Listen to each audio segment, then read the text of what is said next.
चलिए दोस्तों, स्वागत है आप सभी का आपके चैनल जनरल अवेयरनेस में। ठीक है दोस्तों, हम पार्ट 1 में गुप्ता पीरियड के बारे में बात करना चालू करे थे। ठीक है, शुरू किए थे, और जिसमें हमने स्तूपा स्कल्पचर जो स्पेसिफिक जो महत्वपूर्ण है, ठीक है, स्पेसिफिक लोकेशन बात करें। हमने उसकी विशेषताएं के बारे में नहीं बात करेंगे, उसका वीडियो बनाएंगे, ठीक है, और काफ़ी अच्छे से चर्चा करेंगे उसमें। लेकिन हम इस दृष्टिकोण में हम एक संस्कृत साहित्य के बारे में देखेंगे। इसी गुप्ता पीरियड के, गुप्ता काल के संस्कृत साहित्य के बारे में चर्चा करेंगे। ठीक है दोस्तों, तो आप बने रहिए और आगे बढ़ते हैं हम। देखिए, गुप्ता पीरियड में संस्कृत साहित्य जो क्लासिक एज, जो इस काल को क्लासिक युग कला के लिए, देखिए संस्कृत साहित्य के लिए क्लासिक युग, और खगोल शास्त्र गणित के लिए इसको गोल्डन एज था। बहुत ज़्यादा इस टाइम में शोध हुए, ठीक है, और स्कल्पचर, मूर्तिकला, स्थापत्य में बहुत डेवलपमेंट करा दोस्तों। कहीं ना कहीं इस काल में जो हम बाद में पढ़ेंगे धर्म, बौद्ध धर्म, जैसे कि अपनी तंत्रवाद पुरानी रूढ़ी के न निकल जाने पर कहीं ना कहीं वो डिक्लाइन हुआ, और जो स्मार्ट, जो हिंदू प्रवृत्ति है, ठीक है, हिंदू धर्म की प्रवृत्ति है, जो स्मार्ट परंपरा है, जो ब्रह्मदेव परंपरा है, ब्राह्मणवादी परंपरा है, इसने आगे विकास करा। देखिए, हम ये गुप्ता पीरियड मतलब क्या, ठीक है, ये हम देखते हैं 300 से 600 सामान्य संवत तक, ठीक, ये देखते हैं, इतना तक संवत तक देखेंगे, ठीक है, 300 से 600 सामान्य संवत तक, एडी तक, ठीक है, एडी तक देखेंगे।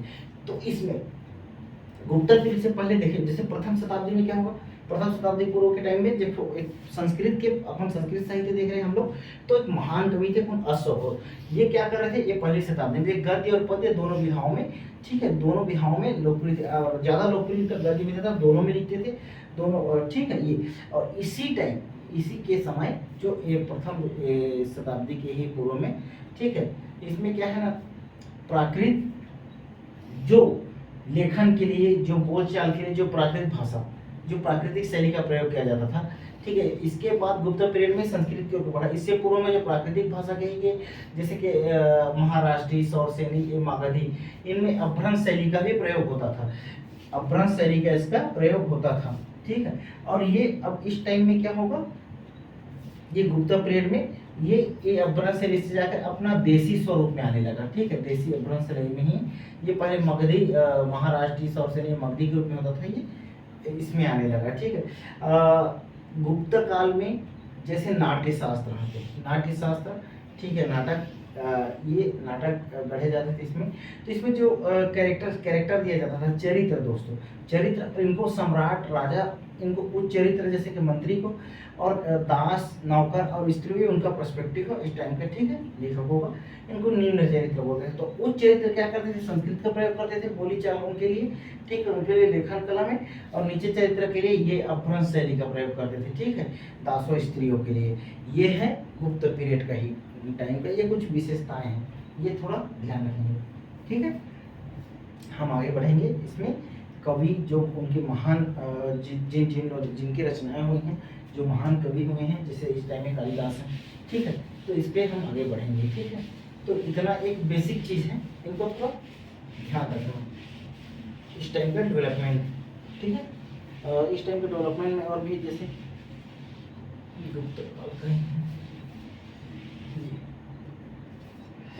हम इस गुप्ता पीरियड के देखो, स्पेसिफिक इसका काल निर्धारित तो नहीं किया जा सकता कि कब है, ठीक है। एक है इस टाइम श्रेष्ठतम नाटककार महाकवि कौन है, कालिदास, सभी जानते होंगे, इस श्रेष्ठतम नाटककार थे, ठीक है, कालिदास, ठीक है। इसमें ना दोस्तों इनका लेखन के जो निश्चित अवधि तय नहीं कर सकते कि ये कब फिक्स डेट है, लेकिन ये गुप्त पीरियड में माना जाता है, ठीक है, गुप्त पीरियड के माना जाता है, इसी अवधि का है, ठीक है। कालिदास में इसमें प्रमुख, इसने छंदबद्ध दोनों करे, एक नाटक भी है इनका, ठीक है, नाटक है इनके प्रमुख, वो देखेंगे। और कालिदास ये बहुत महत्वपूर्ण इस टाइम के हैं, महाकवि कालिदास गुप्त पीरियड के, ठीक है, इस स्वर्ण काल के। और इसके छंद, ठीक है, छंदबद्ध काव्यात्मक रचनाएं भी करेंगे, छंदबद्ध काव्यात्मक इनके रचनाएं भी हैं, ठीक। ये भी देखेंगे। नाटक देखिए, कालिदास के नाटक में आप सभी जानते होंगे, जैसे अभिज्ञान शाकुंतलम है, मालविकाग्निमित्र है, ठीक है, विक्रमोर्वशी है, रघुवंशम है। तो ये नाटक में इनके हैं, जैसे कि अभिज्ञान शाकुंतलम, अभिज्ञान शाकुंतलम, ठीक है, ये पहला। एक अभिज्ञान शाकुंतलम मालविकाग्निमित्र है, मालविकाग्निमित्र दोस्तों, ठीक है, अभिज्ञान शाकुंतलम मालविकाग्निमित्र है, ठीक है, विक्रमोर्वशीयम, विक्रमोर्वशीयम, ठीक है, विक्रमोर्वशीयम भी बोलते हैं, ठीक है, रघुवंशम है, ठीक है, रघुवंशम,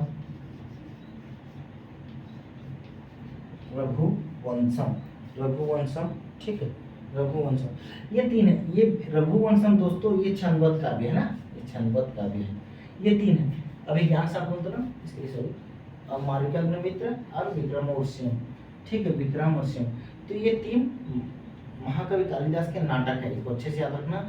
अभिज्ञान शाकुंतलम, मालविकाग्निमित्र और विक्रमोर्वशीयम, ठीक है। अब छंदबद्ध इनके काव्यात्मक जो रचनाएं में है, रघुवंशम है, ठीक है, ओके।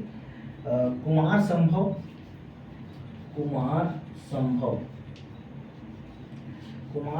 है, कुमार संभव बोलते हैं, ठीक है। और मेघदूत,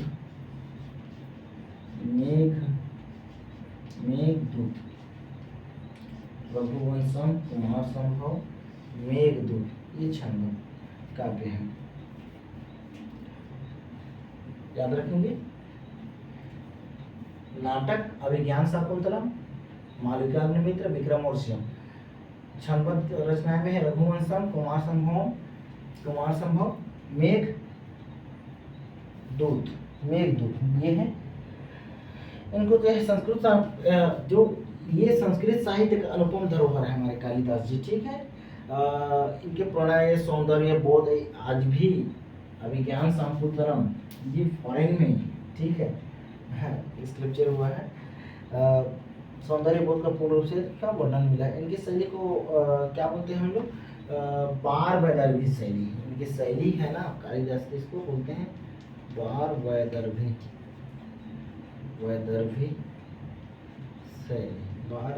शैली के नाम से जानते हैं। इसके बाद में जैसे कालिदास के इसी पीरियड में बाद में जो है ना दंडीन हो गया, और है कौन है, बाणभट्ट। इसकी क्या है, बाद में बंडेल और बाणभट्ट जो क्या करेंगे, इसकी जो इन्हीं कालिदास की रचना को बहुत प्रशंसा की है, इनकी प्रशंसा की है, लेकिन अनेक इनकी बहुत सी आलोचना भी हुई है, ठीक है, बहुत सी आलोचनाएं भी हुई हैं। दंडीन कालिदास ने तो प्रशंसा की, लेकिन आलोचना कौन करे हैं, जैसे कि काव्य प्रकाश के लेखक ममत थे, ठीक है, इसने आलोचना की है कालिदास, अगर आलोचना करेंगे ममत, जिसने आलोचना की, इसने क्या लिखा है, ममत ने काव्य प्रकाश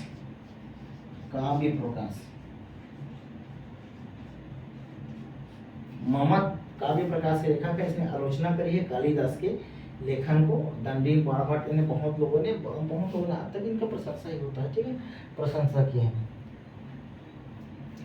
ये जो कुमार संभव है ना दोस्तों, ये जो कुमार संभव है, इसके जो आठवें सर्ग, कुमार संभव के आठवें सर्ग में, इसमें आठवें सर्ग में शिव व पार्वती, ये कुमार संभव के आठवें सर्ग में शिव और पार्वती क्या है, प्रणय वो अनैतिक साहित्य की श्रेणी में रखा है। इसके जो प्रणय है ना, ये आलोचना में नहीं, अनैतिक साहित्य की श्रेणी में रखा है, साहित्य की ये आलोचना मिलेंगे, ठीक है। कुमार संभव के आठवें सर्ग में शिव और पार्वती के जो प्रणय है, प्रणय को अनैतिक साहित्य की श्रेणी में रख दिया गया है, ठीक है। इनमें अन्य जैसे कि इस टाइम की अन्य प्रमुख कृतियां देखेंगे, ठीक है। इसमें इस समय की अन्य प्रमुख कृतियाँ देखेंगे, जैसे अन्य अन्य कृतियाँ, अन्य अदर, इस टाइम के अन्य प्रमुख कृतियों में जैसे कि शूद्रक, शूद्रक, शूद्रक, शूद्रक क्या है? मृच्छक कटिका, मृच्छक, मृच्छ कटिका, ठीक है। शूद्रक का है मृच्छ कटिका, ठीक है, शूद्रक का है मृच्छ कटिका, ठीक है। भारती, भारती का है किरातु, किरातुर, किरातुर जी, किरातुर जनी, किरातुर जनी, ठीक है, किरातुर जनी। शूद्रक का मृच्छ कटिका, भारती, भारती का है किरातुर जनी, ठीक है। शूद्रक का मृच्छ कटिका, भारती का है किरातुर जनी। और है भट्टी कवि, भट्टी कवि 7वीं शताब्दी में आता है, भट्टी कवि, भट्टी, भट्टी कवि, ये 7वीं सेंचुरी, 7वीं शताब्दी के टाइम आता है, ठीक है, 7वीं शताब्दी में, अच्छा लास्ट टाइम आएगा भट्टी कवि। भट्टी कवि दिख रहा है, ये 7वीं शताब्दी में आएगा। भट्टी कवि क्या है? रावणवध, रावणवध, ये सब गुप्ता पीरियड के है ना। संस्कृत साहित्य, शूद्रक मृच्छ कटिका, भारती का है किरातुर्जनी, भट्टी कवि का है रावणवध, ये 7वीं शताब्दी का है, रावणवध है, ठीक है। मिंथा का है, मेंथा का क्या है? मेंथा, मेंथा, मेंथा का है हेग्री, हेग्रीवध, ठीक है। मेंथा का हेग्रीवध और भट्टी कवि का है रावणवध, रावणवध।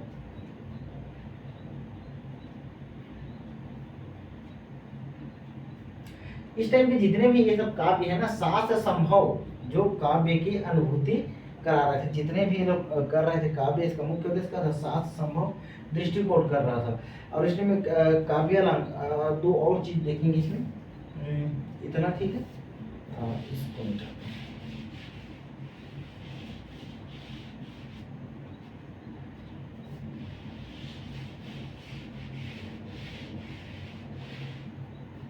इसको इसको लिख लिए होंगे।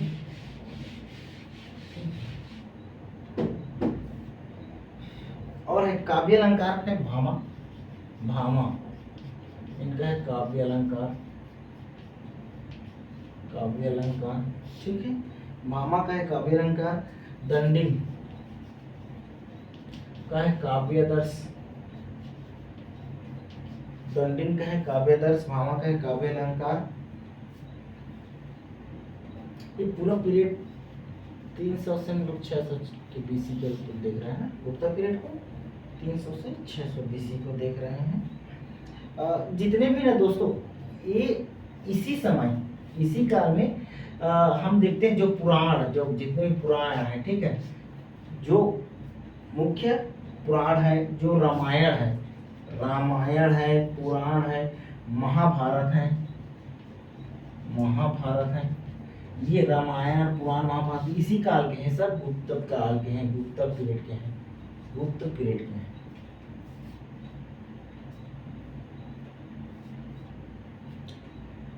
व्याकरण में और क्या है? व्याकरण में क्या है? भर्ती, जो भर्ती कवि है, भर्तृहरि, ये इसने क्या है? पतंजलि,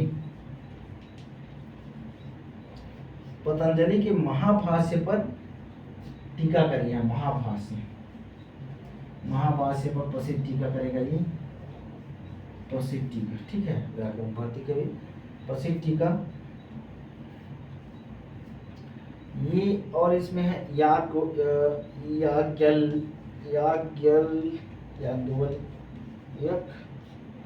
नारद, कात्यायन, बृहस्पति, बृहस्पति की स्मृति, स्मृतियाँ, ये सब इसी काल के हैं। याज्ञवल्क्य, नारद, कात्यायन, बृहस्पति, की स्मृति, काव्य सब इसी काल के हैं। ये मेरे पास नोट्स है इसके दोस्तों, मैंने एक नोट्स बना के रखे हैं जितने भी हैं, ठीक है, ये मैं शेयर कर दूंगा। ये सब जो धर्मशास्त्र के सर्वोत्कृष्ट कृति हैं, ठीक है।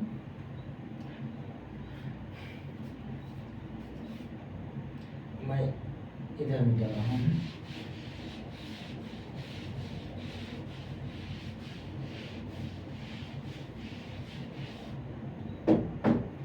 यहाँ दोस्तों कामंदक, कामंदक का नीतिसार, ये भी गुप्त पीरियड का है ना। कामंदक का नीतिसार, नीतिसार कामंदक का हो गया। राज्य शास्त्र पर लिखा गया है, जो ये क्या है, किस पे लिखा है, राज्य शास्त्र, राज्य शास्त्र पर लिखा गया प्रमुख ग्रंथ है। देखो पंचतंत्र, मैं इसी में बता रहा हूँ, ठीक है। पंचतंत्र, पंचतंत्र, पंचतंत्र, पता है आप सभी पंचतंत्र जानते हैं, पंचतंत्र कथाओं। पंचतंत्र किसने लिखा है? पंचतंत्र निदर्शन, एक ये निदर्शन काव्य बोलते हैं इसको, निदर्शन, जिसमें उदाहरण दिया जाता है, ठीक है। एक्चुअल में ये विष्णु शर्मा है जी, है, माना जाता है कि विष्णु शर्मा ने लिखा है, ठीक है। विष्णु शर्मा जी लिखे हैं पंचतंत्र को, ठीक है। ये निदर्शन है, निदर्शन, निदर्शन कैसा, निदर्शन क्या होता है, देखो पंचतंत्र में विष्णु शर्मा ने लिखा है एक निदर्शन। निदर्शन में क्या है, कोई इसमें उदाहरण देकर, सो उदाहरण बताया जाता है कि क्या नीति, जो क्या नीति संभव है, कैसा नीति अपनानी चाहिए, पालन करनी चाहिए, क्या असंभव है, ठीक है। यह निदर्शन ग्रंथ बोलते हैं, निदर्शन ग्रंथ, कि ऐसा क्या किस नीति के अनुसार चले और क्या कैसा नीति ना करे, यह निदर्शन विष्णु शर्मा का है पंचतंत्र।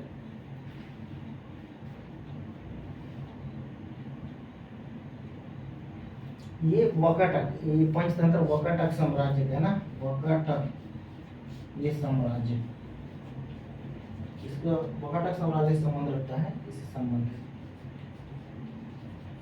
वकाटक राज साम्राज्य से संबंध रखता है। इसमें पशु, पंचतंत्र देखिए पंचतंत्र कहाँ है, ठीक है।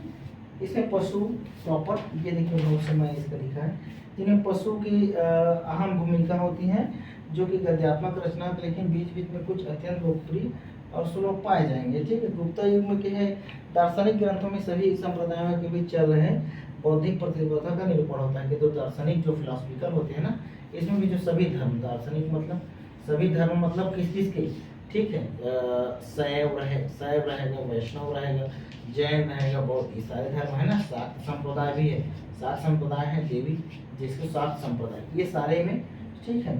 बीच बीच में अत्यंत लोकप्रिय रहेगा, गुप्ता युग के दार्शनिक ग्रंथ की सबसे संप्रदाय चल रहा है। ब्रह्म सूत्र, योग सूत्र, न्याय सूत्र, देखो इसमें क्या है, ब्रह्म सूत्र,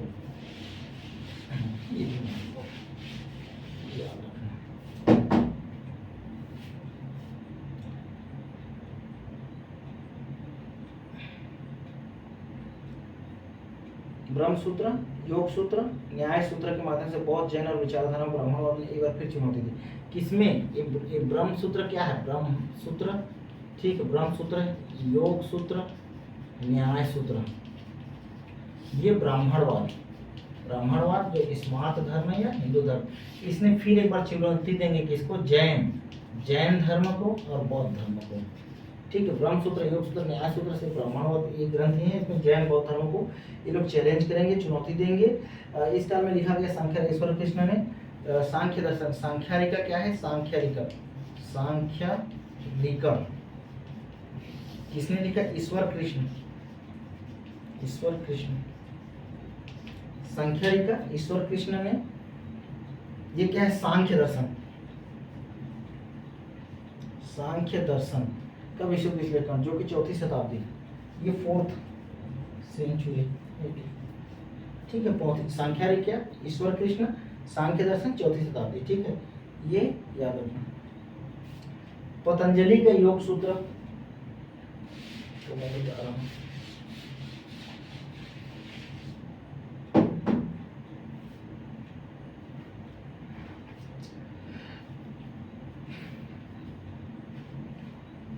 पतंजलि के योग सूत्र पर कौन करे है? टीका करे है किसने? व्यास। व्यास की टीका है। पतंजलि के योग सूत्र पर व्यास का टीका है। इसी काल के हैं पक्षिल स्वामी वत्स्यायन का न्याय दर्शन है। किसका? पक्षिल स्वामी वात्स्यायन न्याय दर्शन है इनका, न्याय दर्शन। पक्षिल स्वामी वात्स्यायन का न्याय दर्शन जो संबंध जो कि पंछी शब्द का है। प्रशस्तवाद की रचना का पदार्थ धर्म संग्रह है। ये है प्रशस्तवाद का धर्म संग्रह। और कर्नाट की रचना है वैशेषिक, दोनों 5वीं शताब्दी के। मीमांसा के प्रकांड सिद्धांतों में है प्रभाकर और कुमारिल भट्ट, जो कि इस काल के थोड़े 12वीं 7वीं शताब्दी के हैं। इस काल के बाद क्या है? 7th सेंचुरी के आप देखोगे तो मीमांसा, इसके तो बात कहते तो छोड़ो। इसमें प्रभाकर और कुमारिल भट्ट इस काल के थोड़े बाद है, लेकिन लगा ही था गुप्तोत्तर। ठीक है, कुमारिल भट्ट, प्रभाकर, कुमारिल। तो ये था पूरा संस्कृत साहित्य का आजकल गुप्त पीरियड के संस्कृत साहित्य की रचनाएं मैंने मिटा दिया है। ठीक है, बहुत कुछ मिट गया है, आप नोट करते चलेंगे और एक बार देखेंगे फिर से। तो ये बहुत ढूंढने से, बहुत सी बुक्स कलेक्ट करने से इस पीरियड की क्या है, ये तब मिलता है इतना कंटेंट। दोस्तों मेरे पास पीडीएफ है, मैं भेज दूंगा, अगर किसी को चाहिए तो मेरे टेलीग्राम चैनल, इस चैनल में मैसेज कर देंगे। ठीक है, धन्यवाद सब सभी का।